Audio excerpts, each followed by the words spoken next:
zaman bodoh. Kenapa dikatakan zaman jahiliyah? Sedikit akan saya gambarkan. Itu di atas Ka'bah. Pernah lihat Ka'bah? Pernah lihat Ka'bah? Di mana? Kesian ya Allah. Saya doakan mudah-mudahan yang ada di sini nanti insya Allah bisa sholat di depan Ka'bah. Amin. Bisa mencium Ka'bah. Amin. Ka'bah suci nggak? Disucikan oleh Yang Maha Suci. Kebayang nggak? Di atas Ka'bah ada 360 patung. Di zaman itu, misalnya besok nih, di majelis kita ini tiba-tiba habis sholat subuh melihat ada patung. Satu aja mau sebenarnya banyak. Kira-kira marah nggak kita? Ada yang naruh patung di sini marah nggak? Marah. Padahal ini kan tempat kita yang bangun. Iya. Tempat ini menjadi bersih, menjadi suci, dirubah fungsinya menjadi majelis. Tapi kalau ini jadi parkir ya udah nggak suci lagi. Karena ini berubah fungsi menjadi majelis, menjadi tempat kita ibadah, maka tempat ini menjadi bersih. Kemudian ditukar sama orang, ditaruhlah patung. Marah nggak kira-kira? Marah, kita merasa terganggu. Tempat yang sudah kita bersihkan dikotori dengan hal-hal yang tidak baik. Terus coba kita bayangkan bagaimana perasaan Nabi saat itu. Ka'bah di atasnya ada 360 patung. Bukan satu, 360 patung di atas Ka'bah. Di depannya ada 7 patung besar berhala namanya Lata, Uzza dan CS-CS-nya. Saya nggak hafal namanya. Apa yang ngapalin nama-nama itu ya? Nggak usah lah. Kita masih banyak belum hafal. Ringkas cerita, beginilah cara Nabi mengajarkan kepada kita kunci keberhasilan, kunci kesuksesan itu harus ada yang namanya perjuangan. Nabi mampu ngangkat tangan, ya Allah hancurkan, hancur. Apapun yang diminta sama Nabi pasti diijabah oleh Allah. Minta apa saja, Nabi itu pasti langsung dikabul oleh Allah Subhanahu. Kenapa Nabi tidak berdoa? Nabi mengajarkan kepada kita, bikin power dulu, jangan konyol kita ini. Kita kalau ingin berhasil, jangan konyol. Bikin power dulu. Kalau pengen jadi ulama, belajar dulu, gak bisa langsung. Ini enggak, pengen jadi ulama, masuk dalam doa 10 tahun. Pulang-pulang jadi iblis, itu pengikut iblis. Bukan pengikut ulama. Ulama-ulama kita gak ada yang begitu. Mereka belajar. Imam Syafi'i belajar, Imam Hanafi belajar, Imam Suyuti belajar sama gurunya sampai wafat gurunya. Apakah selesai? Tidak, belajar lagi sama anak gurunya sampai anak gurunya wafat. Terkenal kita tafsir Jalalain, Imam Suyuti luar biasa. Mendapatkan predikat pangkat daripada ulama, enggak sedikit mereka menghabiskan umur mereka hanya untuk belajar dan belajar. Kalau kita nggak sempat belajar, hadiri majelis ilmu. Enggak mesti yang hadirnya ribuan, enggak. Walau hanya 3 cukup. Yang penting ada yang ceramah, ada yang dengerin. Nah iya. Itu yang paling penting. Tapi zaman sekarang kita sering ceramah, nggak ada orang. Nggak ada orang di YouTube. Live aja. Tawa sendiri. Tawa sendiri. Tapi ternyata yang nonton banyak juga. Banyak juga lumayan. Makanya fasilitas itu harus kita pakai terus. Jadi disambung cerita ketika Nabi hijrah, ya Nabi tidak langsung menghancurkan berhala tadi, Nabi pindah hijrah dari Mekah ke Yasrib. Nanti dulu Yasrib dulu. Pengen cepet selesai ini ya. Nah, yang kadang-kadang sering kita lupakan, Yasrib itu adalah negeri yang dikenal dengan negeri wabah penyakit. Orang Mekah kalau dengar Yasrib takut. Kenapa? Karena wabahnya itu nggak ada obatnya, susah. Tapi sahabat Nabi, ketika Nabi ajak hijrah ke Yasrib, mereka nggak nolak. Itu hebatnya para sahabat. Nggak mikir-mikir dulu. Kalau kita kan diajak ziarah ya, tar dulu Pak. Ini dapur kayaknya belum ngumpul kan begitu.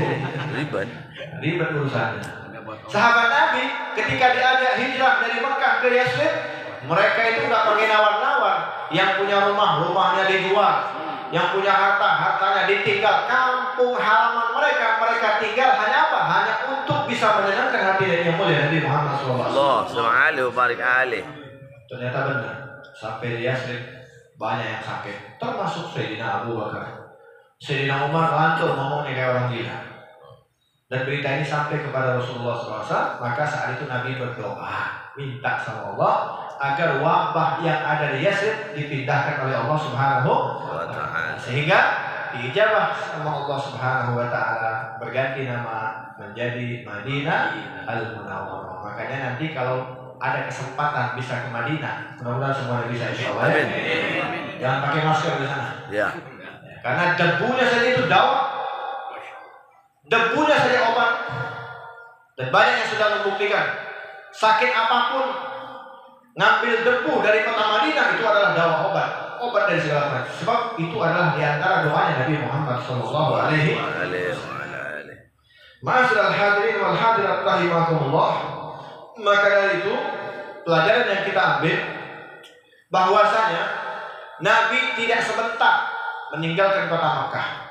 Nabi merancang sesuatu, ya, kemudian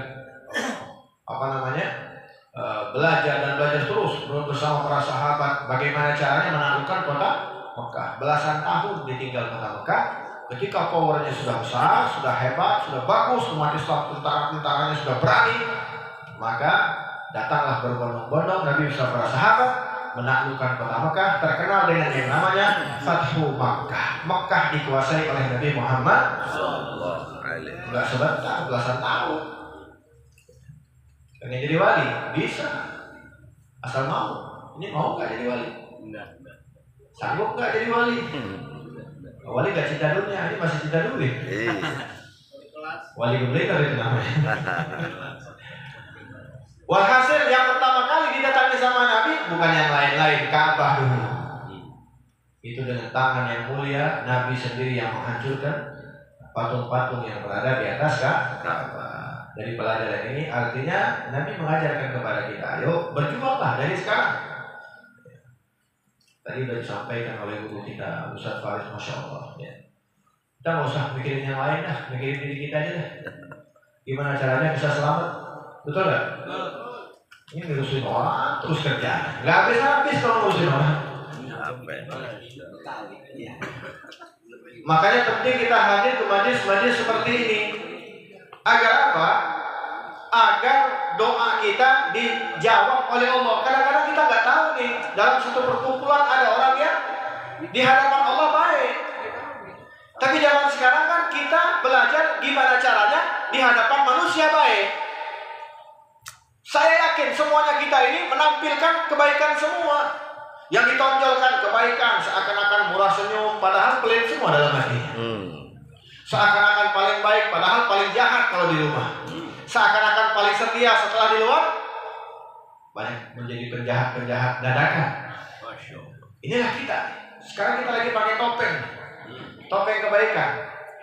Tapi nggak apa-apa, yang penting topengnya udah baik. Tinggal pulang dari sini kita belajar hati ini juga menjadi bersih, hati ini juga menjadi baik. Kalau kita nggak hadir ke majelis salim, mana mungkin hati kita bisa menjadi baik? Karena orang yang bisa membaguskan hatinya itu harus mau dengerin nasihat. Nasihat adanya di majelis. Maka kita doakan guru-guru kita yang ada di sini panjang umur, sehat walafiat.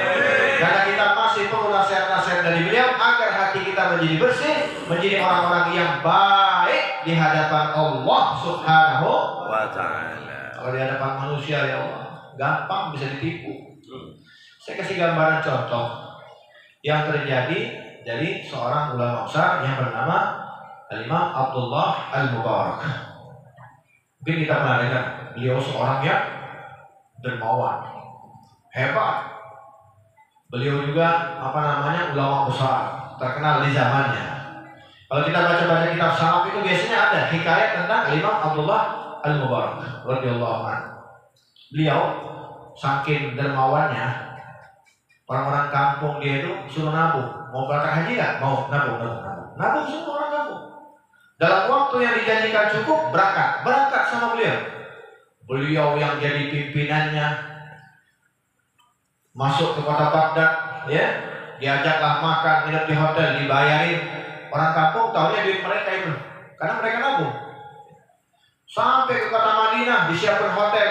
Kemudian diajaklah ziarah ke makam Rasulullah. Selesai ziarah, diajak ke pasar belanja untuk oleh-oleh. Mekah begitu juga, diajak ke pasar belanja oleh-oleh. Selesai umrah, sudah semua selesai. Haji sudah selesai, pulanglah mereka. Sampai di sana, di kampung mereka dipanggil sama beliau satu persatu yang nabung, dipulangin, tidak sedikit pun uang orang kampung itu diambil oleh Al-Imam Abdullah Mubarak. Yang berangkat haji semuanya ditanggungan dia semua. Itu kiai, ulama yang dermawan yang sangat luar biasa. Kerjaannya apa? Nyenangin orang aja. Kita belajar sekarang gimana caranya nyenangin orang. Khususnya yang kita senangin orang tua dulu. Apa yang nyenangin orang yang lain? Orang tua dulu kita senangin. Habis orang tua, paman, bibi dan seterusnya. Semua yang ada kaitan keluarga itu yang harus kita senangkan. Setelah itu kanan kiri nih, tetangga. Ini yang paling penting. Karena sesuai dari perintah Nabi, al-jar gobletar. Itu dalilnya jelas. Tetangga dulu baru kita. Kita baca Quran jam 11 malam, tetangga keganggu, gak dapat pahala, malah jadi dosa. Apalagi organ tunggal. Jelas gak kira-kira? Jelas. Paham gak kira-kira? Baca Quran mengganggu tetangga, gak dapat pahala, dapat dosa. Bahkan dikatakan dalam satu hadis, la yadkhulul jannah, tidak ada akan masuk surga orang-orang yang membuat tetangganya terganggu. Makanya hati-hati, mulai dari parkir motor, ya, parkir mobil, parkir sepeda, semuanya sampah, awas. Jangan sampai tetangga itu marah, dia tidak bisa mengungkapkan dengan kata-kata, disimpan di dalam hati. Berapa banyak kita punya amal baik, pasti akan mardud ditolak oleh Allah Subhanahu wa Ta'ala. Hati-hati. Makanya Nabi mengajarkan supaya kita ini betul-betul memperhatikan tetangga. Al-Imam Abdullah Mubarak suatu ketika beliau berangkat, kalau tidak salah berangkat haji atau berangkat umroh, saya lupa. Yang jelas beliau berada di kota Mekah. Di sana gersam. Udah lama nggak hujan-hujan. Biasanya kalau gersam itu nggak enak ya, betul ya? Kalau kemarau enak nggak? Kemarau terus bertahun-tahun enak nggak? Hujan terus? Nggak juga ya. Yang enak tuh ada hujan, ada panas ya, berganti. Di kota Mekah itu pernah terjadi kemarau panjang bertahun-tahun nggak turun hujan, panas. Saya pernah alami waktu kita masuk ke majelisnya di Rusaifah, majelis Abu Yazid Muhammad bin Ali bin Ahmad al-Maliki. Itu waktu Syed Ahmad waktu itu kita duduk di situ majelis, habis diajak makan, sebelum makan nyuci tangan dulu. Pas saya nyuci tangan di tempat pencucian tangan itu, pas travel itu, airnya panas. Dalam hati ngomong nih, wah di Mekah ini cuci tangannya aja, tempat wudhunya aja pakai air panas. Gaya orang Mekah berarti ya. Yang belajar di sana satu orang bilang, bukan Beb, katanya emang lagi musim panas. Oh gitu.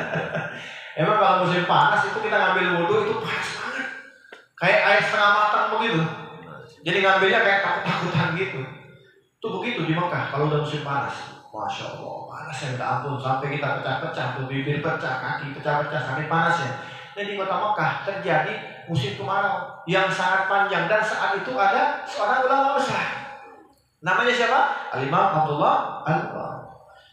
Nah biasanya orang-orang Mekah, mereka kalau hari Jumat, kalau hujan gak turun-turun nih, ulama-ulama yang imam-imam Masjidil Haram semuanya itu mereka habis sholat Jumat, mereka berbondong-bondong ke Arafah. Siapa yang ke sana? Ulamanya. Siapa lagi? Pembesar-pembesar kota Mekah. Bahkan termasuk Al-Imam Abdullah Al-Mubarak. Berbondong-bondong ke Arafah, mereka sholat istisqa, sunnah, minta supaya turun hujan. Kira-kira kalau yang hadirnya ulama-ulama besar, imam Masjidil Haram, orang-orang hebat, doanya diijabah nggak kira-kira? Belum tentu, Pak. Semuanya berdoa pas hari Jumat, habis sholat Jumat mereka ke Arafah, nggak dijabah sama Allah. Ya udah mereka nunggu, nggak bisa dipaksa. Kalau nggak dikasih sama Allah, nggak bisa. Jumat depan, begitu juga. Habis sholat Jumat mereka berbondong-bondong ke Arafah. Ada imam Masjidil Haramnya, ulama-ulama besarnya, termasuk di situ ada Al-Imam Abdullah Al-Mubarak, seorang ulama besar. Sholatlah mereka. Habis sholat doa minta hujan. Ada keanehan yang sangat luar biasa. Di situ ada seorang, bukan Badui sih, orang hitam, kurus, ikut sholat juga. Gak dianggap, ini orang gak dianggap. Levelnya level apa? Kayak capung lah. Ya, kayak capung gitu. Capung masih dianggap. Bisa ngerokok, bisa ngopi dia. Masih nyaman dia. Ini orang, kalau zaman dulu kan ada budak. budak itu kan ada harga. Kalau pembantu khodamah itu dibayar. Berarti bukan dibeli kan, dibayar. Kalau khodam ini dibeli. Kalau udah dibeli berarti terserah majikannya mau diapain. Zaman itu masih zaman dibolehkan perjualbelian manusia, yaitu budak. Ringkas cerita, Al-Imam Abdullah Mubarak memperhatikan ada seorang yang hitam kurus, sholat 2 rakaat. Aneh. Yang lain dengan imamahnya, dengan jubahnya, dengan sorbannya, ini orang pakainya biasa, kudel, sholat juga ikut. Tapi diperhatikan sama beliau karena beliau seorang ulama besar, dia sholat, habis sholat dia sujud. Dalam sujudnya dia berdoa, singkat doanya. Ya Allah, katanya, aku tidak akan berangkat dari sujud ini sebelum kau turunkan hujan untuk mereka. Itu aja doanya. Yang lain pakai jubah, pakai sorban, ya. Ulama besar nih, Imam Al-Haram doa dengan tangisannya. Tapi ini orang dia sujud doanya satu doang. Ya Allah, aku tidak akan bangkit dari sujudku sebelum kau turunkan hujan untuk mereka. Itu doanya, bukan untuk dia. Untuk mereka. Habis doa begitu kata Imam Umar, langit langsung mendung, langsung hitam, hujan langsung turun. Nggak ada yang tahu nih. Yang tahu hanya siapa? Imam Abdullah Mubarak. Masya Allah, ini pelajaran untuk kita. Belum tentu dalam satu perkumpulan itu ada ulama-ulama besar. Belum tentu doanya diijabah oleh Allah. Terkadang ada di sekitar kita yang dalam pandangan zahir kita hina, tapi dalam pandangan Allah dia adalah orang-orang yang dikasih dan dicintai oleh Allah Subhanahu wa Ta'ala.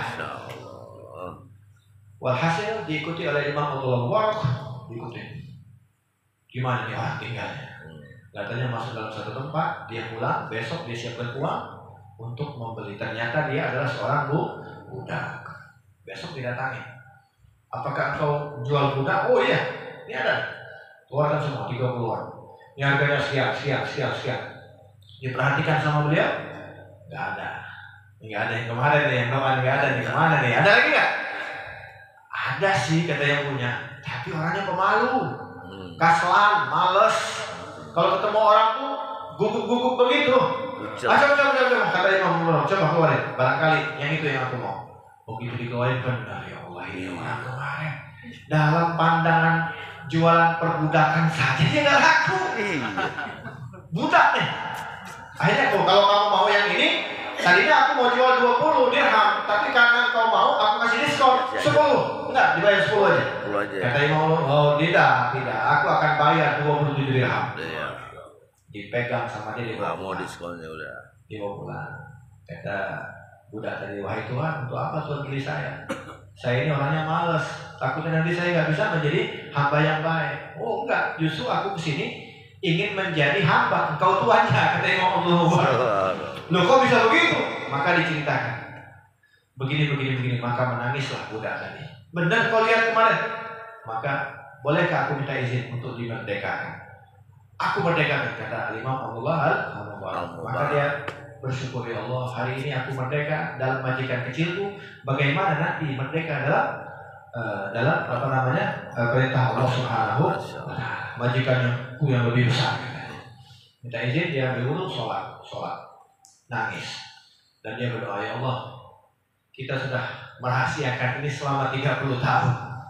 Aku beribadah kepadamu selama 30 tahun, gak ada satupun orang tahu. Hari ini kau buka tapi rahasia. Untuk apa lagi aku hidup di dunia ini? Cabutlah nyawaku, meninggal orang lain. Ternyata 30 tahun ibadah sama Allah, dalam pandangan manusia dia adalah seorang budak yang tidak ada harganya. Tapi ternyata di hadapan Allah dia adalah orang-orang yang dicintai oleh Allah Subhanahu wa Ta'ala. Pelajaran yang kita ambil dari cerita ini bahwasanya nggak usah ngurusin orang lain.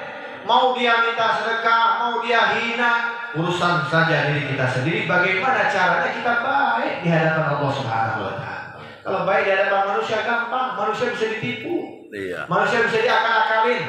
Manusia itu bisa pakai bedak rapi, pakai apa lagi? Ya, itu biasanya. Kosmetiknya bisa dibagus-bagusin, kelihatan cantik pas sampai rumah. Luwak. Ini namanya bisa ada tipuan-tipuan ya. Maka dari itu ayo kita sering-sering berkumpul di tempat yang baik bersama orang-orang baik. Barangkali doa kita yang belum diijabah oleh Allah, dengan hadirnya mereka orang yang dicintai oleh Allah, maka doa kita disampaikan dan diijabah oleh Allah Subhanahu wa Ta'ala. Jadi ringkasan daripada ceramah kita atau ceramah saya saat ini, dan saya hanya bisa berharap mudah-mudahan Allah Ta'ala berikan yang terbaik untuk kita. Amin. Jadi di bulan Muharram tahun ini, ayo ada 3 saja yang boleh kita ambil. Silakan dicatat, mudah-mudahan bermanfaat. Yang pertama, ayo tinggalkan kebiasaan-kebiasaan lama yang tidak baik. Karena ini udah tahun baru nih, ya. Jangan Desember, Januari saja kita repot-repot, ya. Muharram juga kita harus repot-repot. Yang pertama, tinggalkan kebiasaan-kebiasaan yang tidak baik. Hadir ke majelis ngantuk tidur, tinggalin dah. Tinggalin, itu nggak benar. Jadi nyampe sini, Kak, saya bingung, Beb. Kalau udah masuk ke majelis sini ngantuk. Nah, ini namanya penyakit. Makanya sebelum ke sini usahakan. Ya, tidur dulu bilang dulu. Ya, tidur siang. Apa itu? Habis itu kopi yang banyak-banyak. Nggak usah pakai gula. Kopi sama garam aja. Biar apa? Biar kagak ngantuk. Supaya apa? Supaya tidak ada gangguan. Ini namanya kebiasaan-kebiasaan tidak baik, kita buang lah. Menuju kebiasaan-kebiasaan yang baik. Sebab dengan begitu kita akan belajar terus merubah keadaan kita. Banyak nih kegiatan-kegiatan kita nih, ya. Kebiasaan-kebiasaan yang tidak baik itu banyak sekali kita rubah. Insya Allah dengan begitu, dengan niat yang baik, Allah akan rubah keadaan kita menjadi baik. Yang yang nggak bisa sedekah, ya, Insya Allah niat. Tahun depan saya akan sedekah dan sebagainya. Yang malas apalagi nih? Banyak, pokoknya kebiasaan-kebiasaan tidak baik itu ada pada diri kita masing-masing. Gak perlu saya contohkan, banyak, ya. Intinya, rubah keadaan itu menjadi keadaan yang lebih baik. Kemudian yang kedua, amalkan kebiasaan yang baik itu secara mudawamah, secara kontinu, terus-menerus, walau sedikit. Sebab dikatakan dalam sebuah hadis, ahabbul a'mal ilallahi adwamuha wa in qalla. Amalan yang paling disukai oleh Allah, amalan yang paling dicintai oleh Allah adalah amalan yang dikerjakan secara dawam, istiqomah. Wa in qalla, walaupun sedikit. Misalnya baca sholawat nih, ya, saya nggak sanggup nih baca sholawat nih banyak-banyak, ya udah 100 kali aja dah.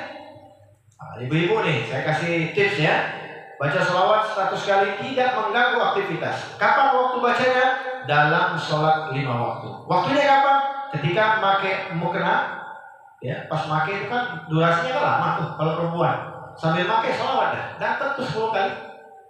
Buka mukena juga sama, sambil buka daripada ngomongin orang, mendingan sholawat, nggak ganggu aktivitasnya.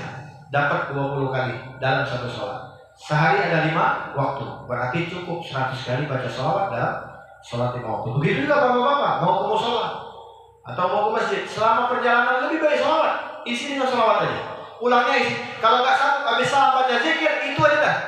Belajar dulu dikit demi sedikit. Ingat jaminan tadi apa kita bilang tentang orang munafik. Ya.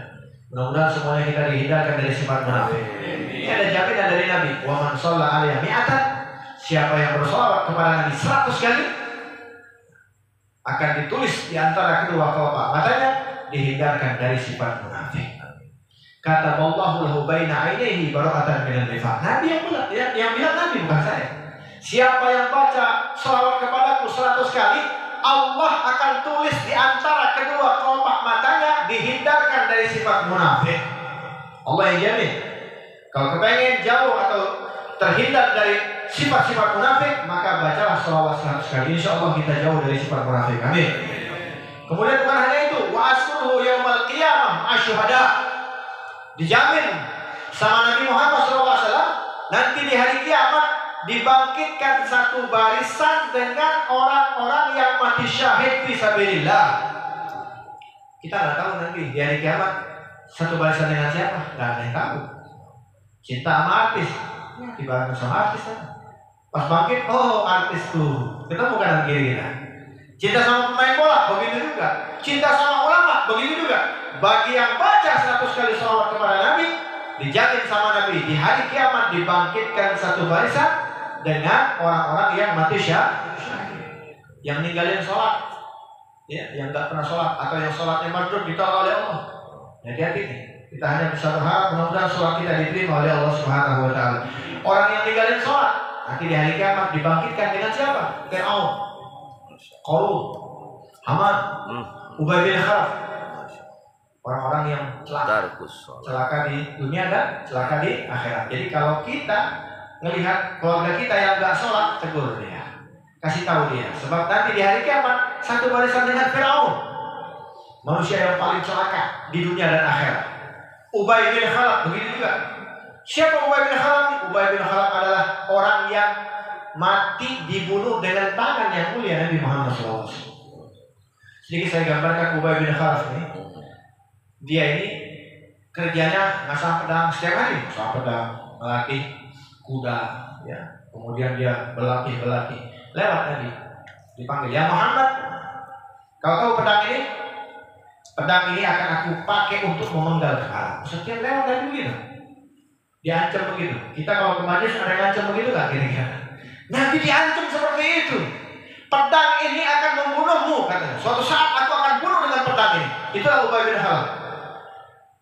Besok Nabi lewat lagi dipanggil, ya Muhammad, kau tahu pedang ini, peralatan ini akan aku pakai untuk membunuhmu dalam satu peperangan nanti. Hari yang ketiga begitu juga, ya Muhammad, kau tahu pedang ini akan aku pakai untuk memenggal kepalamu nanti. Tapi hari yang ketiga, dan yang pertama kedua Nabi nggak jawab. Yang ketiga dijawab sama Nabi. Apa jawaban Nabi? Ana aqtul, aku yang akan membunuhmu, kata Nabi. Gemetar Ubay. Orang kafir begitu. Mereka kalau dengar ucapan Nabi langsung percaya. Walaupun mereka musuh, tapi mereka percaya. Mereka yang kasih gelar Nabi itu Al-Amin, dapat dipercaya. Itulah hebatnya Nabi Muhammad SAW. Hanya siapa yang berjumpa dengan Nabi pasti senang, walaupun musuh, pasti percaya. Langsung gelisah Ubay, nggak tenang hidupnya. Terjadilah peperangan. Waktu peperangan terjadi, Ubay pakai kudanya hendak mengejar Nabi. Itu sahabat menghalangi, biarkan, kata Nabi. Diambil tombak sama Nabi, dilempar sama Nabi. Dilempar, terkena, tapi nggak banyak, hanya sedikit di leher. Langsung terjatuh. Kata Ubay apa? Saya mati, padahal belum mati. Sahabatnya bilang, kamu belum mati? Iya, saya pasti akan mati. Kenapa? Muhammad pernah berkata, aku akan mati di tangannya. Percaya dia. Mati di tangan Nabi. Orang yang membunuh Nabi dan orang yang dibunuh oleh Nabi adalah orang yang paling celaka di dunia dan akhirat. Orang yang ninggalin sholat nanti di hari kiamat satu barisan dengan Ubay bin Khalaf. Nauzubillah, nauzubillah min. Semoga Allah Ta'ala panjangkan umur kita, panjang umur dalam taat kepada Allah, dan kita masuk dalam orang-orang yang nanti di hari kiamat dibangkitkan dengan orang-orang yang mati syahid fisabilillah. Amin ya rabbal. Yang ketiga, berkah salawat tadi, 100 kali salawat, dihindarkan dari yang namanya api neraka. Alhamdulillah. Terakhir, jadi yang pertama, tinggalkan kebiasaan-kebiasaan tidak baik. Yang kedua, lakukan secara istiqomah. Yang terakhir, yang ketiga, ya, dengan niat ikhlas karena Allah. Apapun yang kita lakukan harus dilandasi dengan niat ikhlas. Insya Allah dengan niat ikhlas tersebut Allah bukakan jalan keluar yang baik sehingga kita menjadi orang yang baik di hadapan Allah Subhanahu wa taala. Allah ja'al jam'ana hadza jam'an marhuma wa tafarraqana min ba'di tafarruqan ma'suma.